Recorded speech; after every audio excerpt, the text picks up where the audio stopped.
मोदी हैं तो मुमकिन हरियाणा में जाट नॉन जाट, ये इस तरीके से बांटने की राजनीति है कि मोदी जी के आने के बाद जो लोग कहते थे हम एक्सीडेंटली हिंदू हैं, उनकी चौथी पीढ़ी आते आते आज जनेऊधारी हिंदू हो गए हैं। मंदिर जाना अपना अपमान समझते थे, आज कोई हनुमान मंदिर जा रहा है। जो लोग कहते थे राम और कृष्ण तो हुए ही नहीं, आपका इशारा गांधी परिवार की तरफ कोई भी हो कि मोदी है तो मुमकिन है। अगर आतंकवादी जहां पे 2005 से लेकर के और 2012-13 तक जगह जगह विस्फोट हुए थे, मोदी जी के आने के बाद पूरी तरह शांति है कि कांग्रेस की अब क्या अहमियत रह गई है, कोई वजूद नहीं है। कांग्रेस जिसने कहा था कि मोदी के टुकड़े टुकड़े कर देंगे, जब कभी भी कोई आपदा, कोई संकट और देश के सामने कोई संकट आएगा तो आज का गांधी परिवार या इटली में या इंग्लैंड में नजर आएगा, भारत में नहीं। उत्तर प्रदेश में अगर आप देखें सबसे पिछड़ी सीट कोई होगी, विकास में सबसे पिछड़ी सीट होगी तो अमेठी और रायबरेली आती है। सवाल यह है कि इसके बावजूद अमेठी और रायबरेली से आप भी और राहुल गांधी को हरा क्यों नहीं पाए?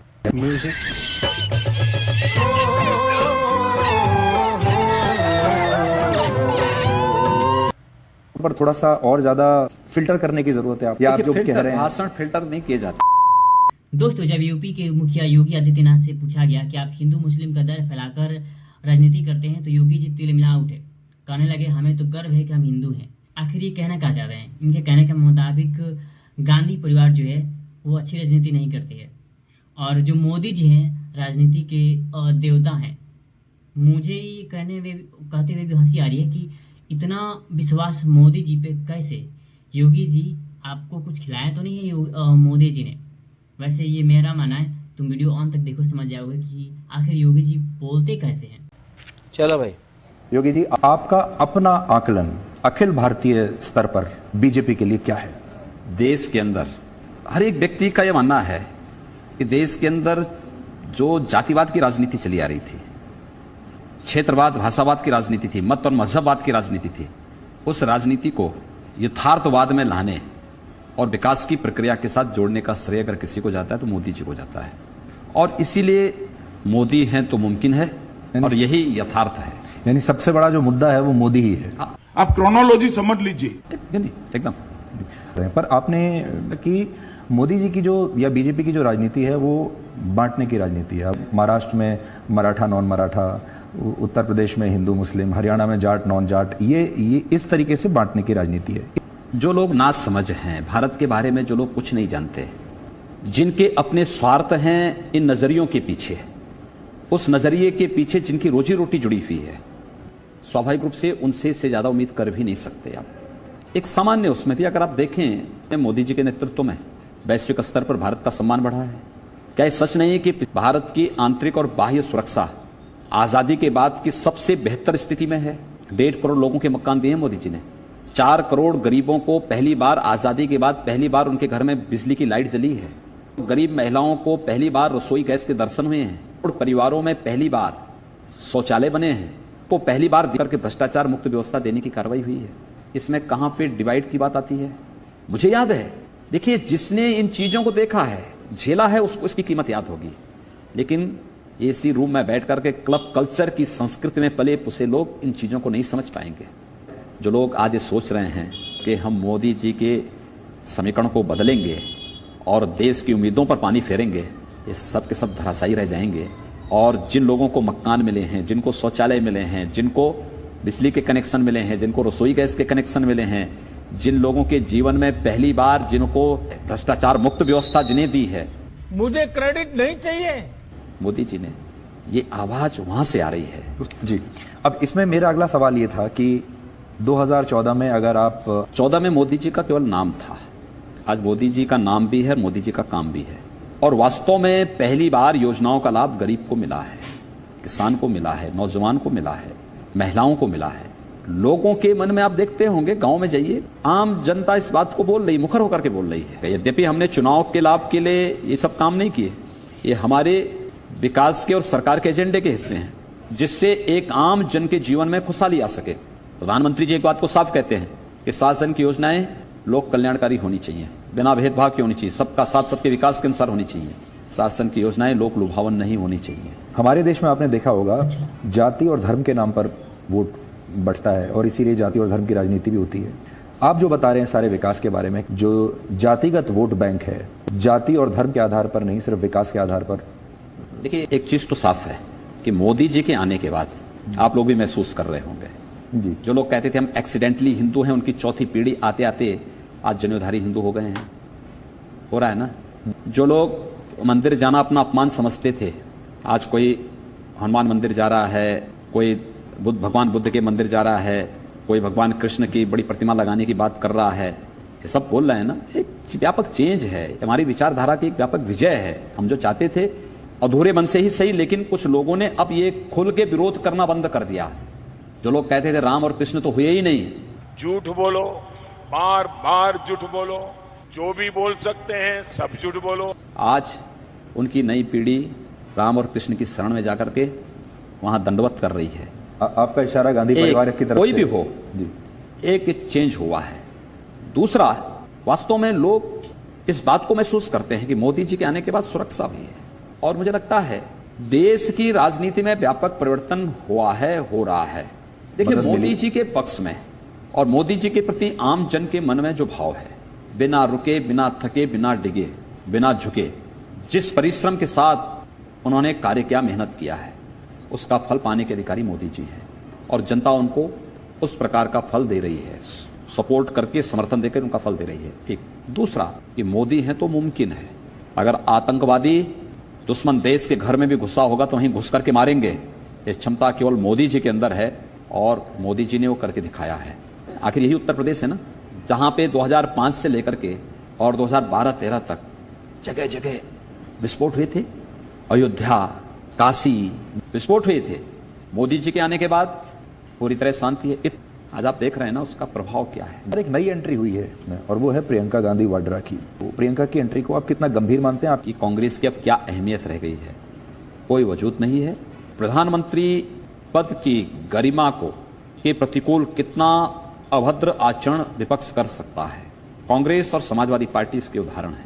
कांग्रेस तो प्रधानमंत्री मोदी जी के बारे में अभद्र टिप्पणी करता था, जिसने कहा था कि मोदी के टुकड़े टुकड़े कर देंगे, और जो करेगा उसको एक राशि घोषित करता है।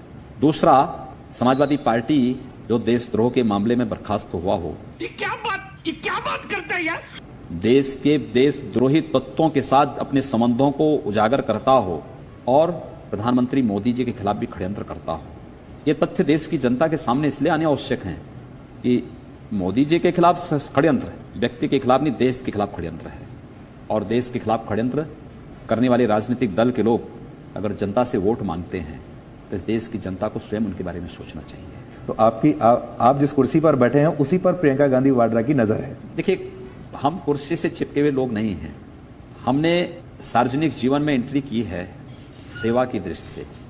हमने कभी पलायन नहीं किया है। सम विषम परिस्थितियों में चुनौती से जूझने की आदत है। जब कभी भी कोई आपदा, कोई संकट प्रदेश के सामने आएगा, हम प्रदेश के साथ में होंगे। लेकिन जब भी प्रदेश और देश के सामने कोई संकट आएगा तो आज का गांधी परिवार या इटली में या इंग्लैंड में नजर आएगा, भारत में नहीं। तो आज़ादी के बाद 55 वर्षों तक, सर्वाधिक समय तक इस परिवार को शासन करने का अवसर प्राप्त हुआ। उत्तर प्रदेश में अगर आप देखें 80 लोकसभा सीटों में सबसे पिछड़ी सीट कोई होगी, विकास में सबसे पिछड़ी सीट होगी तो अमेठी और रायबरेली आती है। पर मेरा सवाल यह है कि इसके बावजूद अमेठी और रायबरेली से आप सोनिया गांधी और राहुल गांधी को हरा क्यों नहीं पाए? मैं क्या करूं ना, आप देखते रहिए यार। आप देख रहे होंगे ना, बहुत सारी जगह मुस्लिम महिलाओं की पिटाई इस बात को लेकर हो रही है कि उन्होंने मोदी जी को वोट क्योंकि उन्होंने क्योंकि वोट मोदी जी को दे दिया।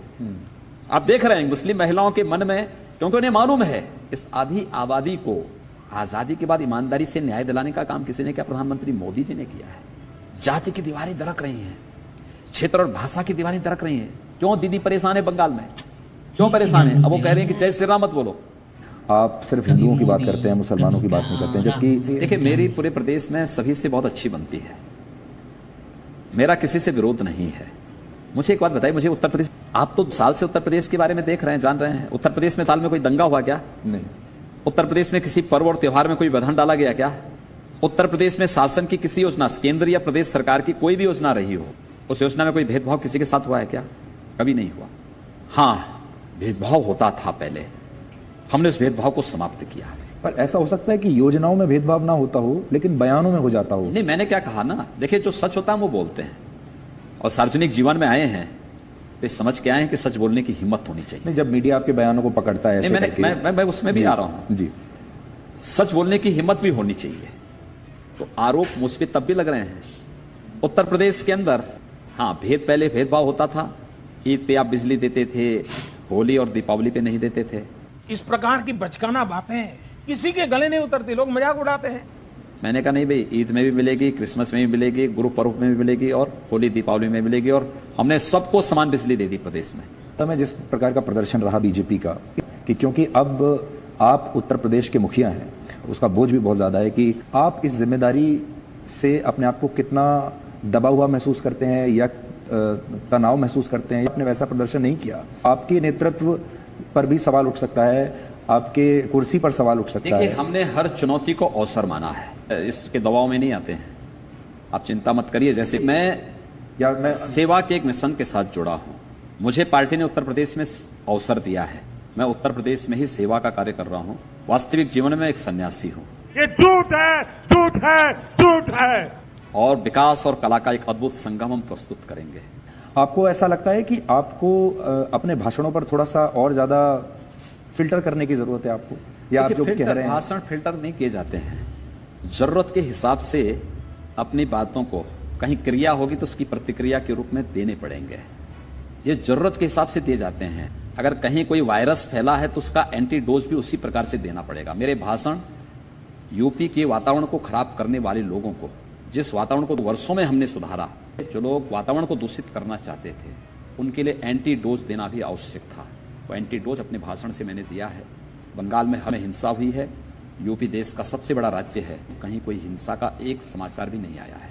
ये एंटीडोज समय समय पे देने की आवश्यकता पड़ती है, इसको फिल्टर करने की आवश्यकता नहीं है। यानी आप देते रहेंगे ये एंटीडोज? मैंने कहा ना, समाज की जो आवश्यकता होगी, राष्ट्र की जो आवश्यकता होगी, एंटीडोज देने में कहीं पीछे नहीं हटेंगे।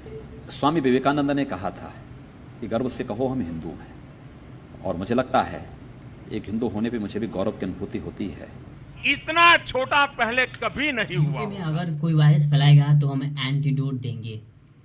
यार, हिंदू मुस्लिम पे करते हैं, ये बोलते हैं कि हम तो गर्व से कहते हैं कि हम हिंदू हैं। बाकी मुसलमान भी तो बोल सकते हैं कि हम भी मुसलमान हैं, पर भारत में जहाँ हिंदुओं की जनसंख्या बहुत ज़्यादा है, वहाँ पे कोई मुस्लिम ऐसा आकर खड़ा होकर कहता है, जैसे असदुद्दीन ओवैसी ऐसे कहने लगे, तो बहुत से हिंदू उनके खिलाफ हो जाएंगे। वैसे इस डिबेट को ही ले लो, जब सुधीर चौधरी ने कहा कि आप हिंदू मुस्लिम करके राजनीति करते हैं, तो उनके चेहरे का वह ना हवाइयाँ उड़ने लगी कि मोदी जी भी यही करते हैं और योगी जी भी वही करते हैं, चाहे यूपी हो, महाराष्ट्र हो, जहाँ भी इनकी सरकार हो, ये ऐसे ही राजनीति करते हैं। भले अयोध्या में, यूपी में इनका हाल ही का जो इलेक्शन था, उसमें इनको मुंह के बल गिरने का लोगों ने गिरा दिया। क्यों गिराया हम सब जानते हैं, लेकिन ये कितना भयावह है कि ये जो बीजेपी है, इनके जो भी नेतागण हैं, वो हिंदू मुस्लिम का डर फैलाकर इलेक्शन करते हैं, राजनीति करते हैं। ऐसा मैं नहीं कहा, इन्होंने कहा, सुधीर चौधरी ने। तो योगी जी बड़े स्टाइल में कहा कि हम हिंदू मुस्लिम नहीं करते हैं, हम सबका साथ सबका विकास चाहते हैं। क्या तुमको लगता है कि मोदी जी, योगी जी, बाकी के बीजेपी नेता है, वो यही चाहते हैं? और ये चाहते तो मेरे ख्याल से, और कुछ रिसर्च के अनुसार, अयोध्या में वो राम मंदिर आज नहीं होता, क्योंकि बहुत से लोगों का कहना है कि वहाँ पे पहले से ही बाबरी मस्जिद था। आई डोंट नो सीरियसली कि अंदर की बात क्या है, बस मुझे लगा कि मुझे बोलना चाहिए तो मैंने बोल दिया। Thanks for watching.